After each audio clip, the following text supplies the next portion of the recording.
자, 김성태 자유한국당 권한대행이 비대위원장이 선출이 되면 그에게 총선 공천권 영향에 줄 칼을 들일 것이다라는 얘기를 좀 하고 있습니다. 김종인 모델보다 센 비대위를 강조하고 있고요. 삼선 모임에서는 이 김성태 원내대표 권한대행에게 힘을 실어줬다는 얘기를 하고 있습니다. 그런데 나경원 의원은 같은요, 비대위의 무한 활동은 당규 위반이다라고 했고 친박도 전대까지만 당을 이끌어야 한다 해서 비대위원장의 권한을 어디까지 줄 것이냐를 놓고선 다시 또 당이 4분 오열되는 모습을 보이고 있습니다. 비대위의 총선 공천권 깊어진 한국당 내홍이다라고 얘기를 하고 있는데 이상일 교수님, 네. 비대위원장에게 2년 뒤에 있을 총선의 공천권을 줄 것이냐 아니면 전당대회 개최 전까지만 임시적으로 이 당을 쇄신하고 일으켜 세우는 역할을 줄 것이냐. 제가 만약에 비대위원장이 제안을 받았는데 나에게 총선 공천권 주지 않고 너 전당대회까지만 당을 좀 어떻게 추스려서 참 일으켜줘라고 하면 안 맡을 것 같아요. 그렇죠. 뭐 일단 권한이 얼마나 크게 주어지느냐에 그 비대위원장 소위 말해서 수락하실 분의 생각은 달라질 수 있는데요. 그런데 상식적으로 지금 1년 한 9개월 남은 총선까지 그 기간을 비대위로 이끌어 갈 수 있겠느냐 이런 문제는 있어요. 근데 지금 비대위를 만드는 이유는 자유한국당을 뭐 근본적으로 수술하겠다는 거니까 수술하고 나서 총선 대비 체제를 가려면 또 새로운 지도부가 필요한 게 우리가 생각하는 어떤 정상적인 정당 운영 방식이에요. 그런데 김성태 지금 권한대행은 이 당을 근본적으로 좀 수술하고 개혁하겠다는 그런 맥락에서 이야기를 한 것 같은데 현실성은 떨어져 보여요. 근데 지금 저 해법이 과연 국민들한테 얼마나 설득력이 있게 호소력을 발휘할 수 있느냐 이런 문제인데 저는 저 비대위원장의 권한을 얼마 주고 뭐 이런 거보다 지금 정말 자유한국당이 근본적으로 생각해야 할 문제는 지금 민심이 왜 등을 돌렸느냐. 그리고 우리가 뭐 리노베이션 정도 해가지고 그러면 등 돌린 민심을 되돌릴 수 있느냐. 이에 대한 근본적인 고민이 필요하고요. 지금 자유한국당 내의 인적 구성, 지금 보고 계시잖아요. 아마 오늘 또 싸울 텐데 그 인적 구성을 그대로 놔둔 채 비대위원장 정권을 다 가진 비대위원장이 와서 과연 하실 수 있는 일이 정말 있겠는가. 그 인적 구성으로는 그 비대위원장도 어떤 한쪽은 비토할 거고 그러면 비대위에서 내놓은 어떤 쇄신책도 받아들이지 않을 가능성이 있기 때문에 저는 자유한국당은 정말 이 수명이 끝났다. 그러니까 자유한국당의 해산이 답이라고 생각을 해요. 그러니까 비대위원장이 오셔가지고 정권을 받아서 자유한국당을 해산하면 모를까. 자유한국당 내에서 뭐 공천권을 주느냐 마느냐 이거 가지고는 저는 해결이 안 된다고 봅니다. 그래서 자유한국당은 근본적인 문제를 좀 생각을 해라. 그리고 이 인적 구성으로 우리가 과연 함께 갈 수 있는지를 생각을 해보고 결론을 내리는 게 좋겠다. 이런 충고를 하고 싶습니다. 친박계, 비박계, 그리고 나갔다가 다시 돌아온 복당파, 여러 가지 계파들이 서로 이해관계를 놓고서 치열하게 싸우고 있습니다. 국민 눈에 어떻게 비춰질지 한번 생각해봐라라는 충고도 있었습니다만 전혀 아랑곳하지 않고 있습니다. 좀 얘기를 들어보겠습니다. 저는 살려고 한다면은 다 죽는 길밖에 없다고 생각합니다. 진정으로 우리 자신들이 모든 것을 내려놓고 우리 내적으로 그동안 변화하고 쇄신해내지 못했기 때문에 이번 핵심 비대위 위원장이야말로 우리들의 모든 것을 그 사람에게 맡겨야 한다고 봅니다. 그런 측면에서 저 자신부터 그분에게 저희 모든 것을 맡기겠습니다. 그러니까 앞으로 핵심 비대위, 자유한국당 핵심 비대위 위원장에게 자유한국당을 살릴 그런 칼을 들이고 그 칼로 저 목부터 치게 하겠습니다. 선거 후에 본인으로서는 조금 월권 행위를 했다 저희들은 보고 있습니다. 중앙당을 해체한다든지 또 113명의 우리당 의원들을 전부 수술대에 올리겠다. 이런 것은 당연히 비대위에서 해야 될 일을 본인이 언급함으로써 또 그 비대위에 대한 가이드라인을 준 것이다. 이렇게 보고 있습니다. 따라서 앞으로 들어올 비대위원장이 결국은 김성태 원내대표의 아바타 역할을 할 수 있다. 이런 의구심을 사는 이런 행동을 했습니다. 김성태 원내대표에 대한 여러 가지 중진 모임에서 퇴진 요구라든지 또 일부 있었습니다만은 지금은 그것보다는 국회 정상화가 또 필요하고 원구성이 또 시급한 그런 부분이기 때문에 퇴진에 대한 부분은 부당하고 좀 무리한 적절치 않는 그런 부분이 아니냐라는 것이 저희 삼선 의원들의 의견이 일치됐다는 그러한 점을 말씀을 드립니다. 그래서 앞으로 여러 가지 얘기들이 같이 혼재돼서 나오고 있습니다. 이현재 전 경제부총리가 오늘 매일경제와 대담에서 이런 얘기했어요. 지금의 보수정당은 수구반동의 숙제에 붙어있는 기생충이다라고 아주 적나라한 표현을 써가면서 이제 비판을 좀 했습니다. 보수는 영적으로 진공 상태에 있고 진보는 자만의 포만 상태다라는 얘기인데 보수 세력은 수구가 아니고 반동이 아닙니다. 보수 세력은 자연적 흐름의 변화에 따라 지켜야 할 가치를 지켜가 나가면서 개선해 나가야 할 사람입니다라는 얘기를 하고 있습니다.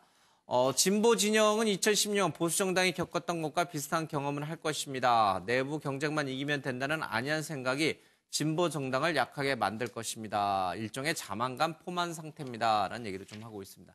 정가 의원님, 네. 보수는 영적으로 진공 상태에 있다라고 하고 있고요. 이 숙주다라고 하는 이 반동과 수구에 붙어 살고 있는 숙주, 기생충이다 이런 뜻인데 그 가치, 수구와 이 반동이라고 하는 이 가치를 버리지 않으면 보수 본연의 색깔을 찾지 못한다. 지금 자유한국당이 그렇게 가고 있는 것 같아요.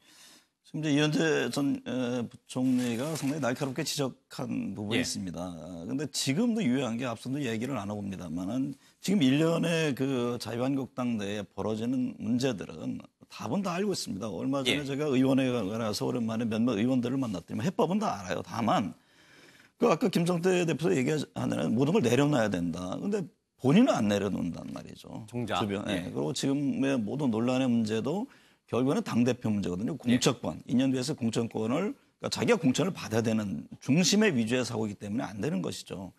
그리고 큰 틀은 이번 이제 지방선거에서 보면은 이현재 부총리가 지적한 것은 그동안 보수의 가치라는 게 굉장히 희생과 헌신이고 책임인데 그거는 다 도외시하고 반공 이데올로기 여기에 너무 집착했던 것 아니냐. 시대 흐름을 못 따라갔다라는 굉장히 냉철한 지적이 함께 담겨 있는 것이죠. 그러니까 지금 상황에서 비대위원장 누가 되냐 앞서 이 교수님 말씀했습니다마는 그 기간까지 끝까지 가기도 굉장히 어려운 부분이고 일각에서 나오는 해법 중에 하나는 이번 비대위원장 맡을 사람한테 공천심사위원장의 권한을 줘라 동시에 그 같은 제안들 얘기들 과연 이것을 어떻게 받아들일지 이것도 굉장히 궁금하고 또 이현재 부총리 지적 중에 하나는 그렇다고 해서 진보는 어떠냐 진보는 자만의 포만 상태라는 얘기를 했습니다. 그러니까 교만했을 경우에 상당히 그 국민들이 다시 또 책찍질하는 이 같은 점들을 지금 여야 정치권은 어디를 방문하고 좀 겸허히 듣고 되짚어볼 그런 필요가 있는 시기라고 보여집니다. IMF 외환위기를 극복하는데 여러 가지 큰 기여를 했던 우리 사회의 원로의 얘기입니다. 아마 새겨들어야 될 대목이 많이 있을 거라고 좀 보여집니다. 방금 이제 진보는 자만의 포만 상태에 빠져 있다라는 얘기를 좀 이현재 전 부총리가 좀 했는데 지금 이 더불어민주당 여당 내에서는 차기 당 대표를 누가 할 것인지를 놓고선요 친문과 친문이 아닌 쪽에서의 신경전이 굉장히 날카로운 것 같습니다. 이해찬, 최재성, 전해철 이 등은 이제 친문으로 분류가 되고요. 김부겸, 박범계, 김진표 상대적으로는 반친문은 아니지만 상대적으로는 친문과는 조금 거리두기를 하는 분들로 이제 분류가 되어 있습니다. 특히 행보에 관심이 김부겸 행안부 장관인데 이번 개각과 맞물려서 과연 자신이 장관을 내려놓고 당대표에 도전해서 차기 대선으로 가는 유리한 고도를 점령할 것인가 아니면은 어제 한 언론과의 인터뷰 내용대로 자신에 대한 인사권은 대통령이 쥐고 있다. 난들 왜 당대표 나가는 것이 내 대선 가도에 유리한 줄 모르겠느냐. 하지만 나는 공직자다. 나의 인사권은 대통령에게 있으니 사사로이 내가 내 사익을 추구하기 위해서 당대표에 나가지는 않겠다. 어느 쪽이 더 본심인지 모르겠습니다. 일단은 김부겸 장관 같은 경우는 청와대와 상의를 하겠다는 얘기를 하고 있는 것이죠. 지금 아까 이현재 장관이 얘기하기를 지금 보수는 수구 반동이라는 얘기를 하고 있고 그다음에 진보는 자만감의 포만감에 빠져 있다 이렇게 얘기를 했는데요. 지금 이게 바로 지금 만약 진보가 이렇게 자만감에 빠져 있다면 개파 권력 투쟁.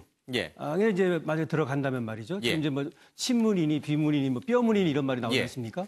그렇다면 그거는 바로 지금 진보의 위험을 알리는 것이라고 볼 수 있습니다. 사실 보수와 진보는 방향의 문제가 아니라 속도의 문제거든요. 그러니까 그 방향은 같은 것입니다. 다만 속도를 어떻게 할 것인가의 문제인데 수구 반동이라고 하는 것은 반대 방향으로 가는 것을 말하는 것이고요. 그런데 지금 이 만약 개파 이 권력 투쟁에 들어간다면 이것도 개혁의 방향이 아닌 어쩌면 수구 반동에 들어가게 되는 겁니다. 그래서 지금 저렇게 이제 앞으로 저게 어떻게 흘러갈지는 모르겠습니다만은 김부겸 장관 같은 경우는 일단은 대통령의 뜻을 좀 기다려 볼 것 같습니다.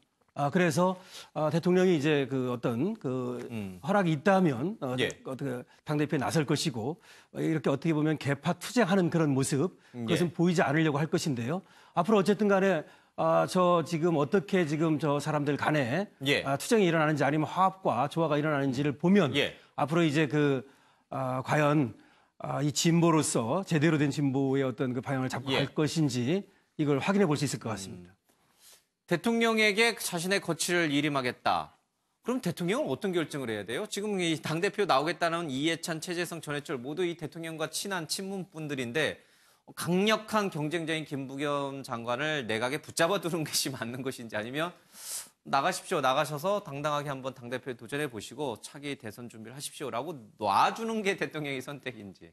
그 말의 의미 속에는 김부겸 장관은 하고 싶죠. 하고 싶은데 현실적으로 어쨌든 대선 주자로 분류가 된단 말이죠. 그러면 다른 여타의 대선 후보들이 과연 그것을 받아들일 수 있겠느냐. 또 다른 이제 복잡한 문제가 전개되는 겁니다. 그래서 그 몇몇 최근 이제 이쪽 여권 의원들 만나보면은 그래서 어떤 그 역할의 어떤 정리, 그러니까 예를 들면 김부겸 장관은 대선행 또 그러지 않은 그 소위 대권주의가 분리 형태인 거죠. 당권과 대권을 그렇죠. 분리한다. 그러고 지금 이제 친문 얘기 나옵니다만은 김부겸 장관이 그런 상황이고 이제 청와대도 직접 개입은 안 합니다만. 직할 체제가 필요성을 느낄 겁니다. 특히나 이제 공천권을 갖고 있기 때문에 그 만약에 그러지 않을 경우에 시간이 흐르면 올수록 당이 청와대를 눈치를 절대 보질 않죠. 그러니까 비근한 예로 지난번 그 한국당의 당대표 경선 때 뭐 우리 옆에 김 교수님 잘 아시겠습니다만 이 교수님 잘 아시겠습니다만 서청원 당시 그 의원과 김무성 의원과의 그 경선 때 만약에 서청원 의원이 당대표가 됐으면 당이 분열되거나 저런 모습이 될 수 있겠느냐. 그런 점들을 갖고 있기 때문에 친문 체제로 가려는 의지는 어떻게 보면 당연해 보이는 거죠. 그리고 개파 간의 움직임, 공천권인데 당연히 그런 어떤 투쟁을 겪어야 되는 것이죠. 그러니까 그런 일련의 과정 속에서 그렇다면 이제 친문들이 지금 뭐 전해철 의원님과 박범계 의원 등등 움직이고 있습니다만은 물밑에서 어느 정도 좀 정리가 되면서 시간이 지나면 좀 나름대로 윤곽을 드러내지 않을까 이렇게 예측을 해봅니다. 저도 한 말씀 거들자면 지금 김부겸 장관은 사실은 대통령께서 나줘야 출마할 수 있는데 대통령께서 나가라고 할 수는 없는 거예요. 왜냐하면 뭐 나가라고 한다면 대통령의 뜻이 거기 실려 있다라고 볼 수 있는 거니까. 그런데 지금 대통령 입장에서는 집권 2년 차에 여러 가지 할 일이 많습니다. 그리고 이번 지방선거 결과 이 강력한 지지를 받았기 때문에 속도를 내고 싶어 한단 말이죠. 그런데 당대표 자리에 대권 주자가 가는 거. 그 대표는 또 공천권을 갖게 되는데 그거는 대통령 입장에서는 굉장히 부담스럽다고 봐요. 그리고 다른 대권 주자들의 또 견제도 시작이 됩니다. 그러니까 이번에는 대통령 입장에서는 대통령과 아주 뜻이 잘 맞는 분이 당대표. 그분은 근데 대권 주자는 아닌 분. 뭐 이렇게 생각할 가능성이 크고 아마 대통령과 가까운 당내의 의원들 또 핵심 지지층들이 그렇게 움직일 거예요. 근데 지금 김부겸 장관의 경우는 일단 국민의 인지도가 높고 대중성이 높아서 당대표 후보 이 여론조사를 하면 뭐 앞서가고 있는 것처럼 나오잖아요. 그런데 이번에 선거 8월 25일 날 전당대회에서는 당의 대의원과 권리당원이 85%가 그 뜻이 반영이 됩니다. 그리고 일반 여론조사가 15%예요. 그러니까 일반적인 대중성을 가진 김부겸 장관보다는 소위 친문 진영의 핵심의 뜻이 실린 대의원과 권리당원의 이 표심이 더 많이 작용할 가능성이 크기 때문에 설사 김부겸 장관이 당대표에 도전해도 당대표 된다는 보장은 없습니다. 만약에 친문이 교통정리에서 그렇죠. 한 분으로 예. 나온다면 그래서 김부겸 장관은 대표에 하고 싶다는 그 뜻은 충분히 밝혔는데 막상 도전하기에는 좀 현실적인 환경이 여건이, 쉽지 예. 않다 이런 생각 해봅니다. 그러니까요. 근데 이게 사실 뭐 대통령이 어떤 결심을 하느냐는 이제는 이 시대에는 맞지 않는 것 같아요. 그렇죠? 이제 과거에는 대통령이 당의 총재도 하고 그래서 당대표를 뭐 지명도 하고 뭐 그러긴 했습니다만 이제는 당과 청와대가 협조적인 관계로 가되 분리해서 당대표는 당에서 알아서 할 일이고 대통령은 또 내각을 이끌면서 국정 운영을 하면 되는 거니까요. 그런 모습을 좀 보여줬으면 좋겠습니다. 시간이 많지는 않았는데요. 이재명 측 김영환, 김부성 검찰에 고발했다라고 하는데 강신호 변호사님. 네. 도지사에 당선됐으니 보통 선거가 끝나면 소치하를 다 하잖아요. 예. 이 문제는 끝까지 갈 것 같네요. 예, 원래 그럴 걸로 예상이 됐어요. 예. 그랬는데 오히려 지금 이재명 당선자 측에서 예. 김영환 바른미래당 전 후보하고 김부선 씨를 이제 고소했다는 얘기입니다. 예. 이거는 이제 공직선거법상의 허위사실 공표죄입니다. 예. 예, 그래서 김영환 그 전 후보는 거기에 해당하는 거고 그리고 예. 김부선 씨는 공동정범에 해당한다. 예. 공모해서 했다 이런 얘기인데요. 예. 지금 얘기하는 것이 뭐 옥수동에서 미래를 즐겼다 이런 거 얘기하지 않습니까? 예. 근데 그게 맞지 않다. 이런 얘기를 하는 겁니다. 23일부터 29일 사이에 예. 그때 이제 뭐 비 온 날이라고 그러면 뭐 23일밖에 없는데 23, 24는 이 김부선 씨는 제주도 우도에 가 있는 게 밝혀졌다는 거예요. 예. 그리고 자신은 그날 봉화마을에 갔었다는 거죠. 조문하러. 예. 그다음에 이제 그 이후에는 올라와가지고 계속해서 성남에서 분향소를 지켰기 때문에 전혀 맞지 않는 말이다. 이렇게 얘기를 하면서 지금 이제 고소를 했습니다. 그래서 근데 반대에서도 지금 고소를 해놨거든요. 예. 김영환 바른미래당 전 후보가 또 이제 공직선거법 위반으로 고소를 해놓은 게 있기 때문에 이제 뭐 양쪽에서 이제 고소를 한 거죠. 예. 어느 정도 이제 뭐 사실관계가 밝혀질지 예. 두고 봐야겠습니다. 이건 부적절한 관계냐 아니냐라는 이제 관전 그런 뭐랄까 시각도 있습니다만은 과연 공직자로서 거짓말을 했느냐 안 했느냐 그겁니다. 그런 예, 부분이 더 크게 작용을 하기 때문에 아마 끝까지 진실 공방이 계속 갈 것 같기도 합니다. 자, 북한 문제인데요. 폼페이오 북한이 묵묵부답 시간 끌기 가능성 답답함을 털어놨다 이런 얘기가 있고요. 어제 남북 철도협력 공동 보도문이 나오긴 했는데 뭔가 약간 찜찜합니다. 북한은 좀 더 과격하게, 좀 더 빠르게 속도감 있게 철도가 연결됐으면 하는데 우리 측은 좀 그렇지 못한 모양입니다. 아무래도 대북 제재 때문에 그렇겠죠. 북한에서는 6.25 반미 우표도 발행이 중단이 좀 됐습니다.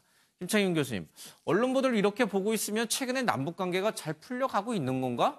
아니면 다시 또 후퇴할 가능성이 있는 건가? 헷갈려요. 어느 쪽에 좀 방점을 둬야 됩니까? 그러니까 어느 언론을 보느냐에 따라서 예. 이 생각이 달라집니다. 말하자면 저렇게 좀 제대로 안 되고 있다는 쪽에 포인트를 맞춘 언론 예. 보도가 분명히 있습니다. 그런 한편에는 또 다른 쪽을 보면 공동조사라든가 예. 또 이 군사회담이라든가 이런 부분들이 예. 진척이 실질적으로 되고 있기 때문에 예. 그래서 이런 경우에는 좀 전체적인 언론 내용을 보고 판단하는 것이 좋겠다 이런 말씀드립니다. 예. 그와 관련해서 한 말씀만 예. 드리면 나눠서 봐야 된다는 거죠. 예. 그러니까 북한 핵 문제와 관련해서 예. 우리가 정말 원하는 CBID 이게 우리가 원하는 속도로 가고 있느냐 이렇게 예. 봐야 되고 또 남북 간의 협력은 또 따로 봐야 된다 이런 생각. 예. 근데 지금 대북 제재 있는 상황에서 중국은 거의 뭐 대북 제재를 푼 것 같아요. 평양 기차표가 매진된다는 얘기도 있고 재건축 열풍이 분단다는 얘기도 있는데 사실 이런 자재라든지 관광객 진입은 대북 제재 상황에서 쉽지 않은 거였거든요. 중국이 다급한 거죠. 지금 미국과 예. 굉장히 무역 전쟁을 펼치고 있고 예. 그 과정에서 북한을 하나의 어떤 지렛대로 활용하려는 그런 상당히 의지가 있고 그래서 북한을 계속 끌어들이고 있는 과정에서 예. 뭔가 그 당근을 줘야 되는데 그러니까 이게 어떤 그 예를 들면 관광객이라는 것이 예. 유엔 대북 제재의 틀을 벗어나서 움직이기는 중국도 지금으로서 굉장히 어렵다고 보여집니다. 예. 그 안에서 일정 부분 할 수 있는 공간들을 제공하는 것으로 만약 기사가 사실이라면 예. 보여지는데 지금 이제 사실은 북한의 비핵화라는 문제는 상당히 복합적이기 때문에 두루두루 살펴볼 그럴 필요가 있어 보입니다. 앞서 잠깐 할리 데이비슨 얘기 좀 했고요. 그리고 이 중국 시진핑 주석도 미국에 한 대 맞으면 바로 친다면서 무역 전쟁이 격화되고 있습니다. 우리도 피해 없도록 좀 잘 대처해야겠습니다. 오늘 아침에 매일경제는 여기서 마칩니다. 고맙습니다.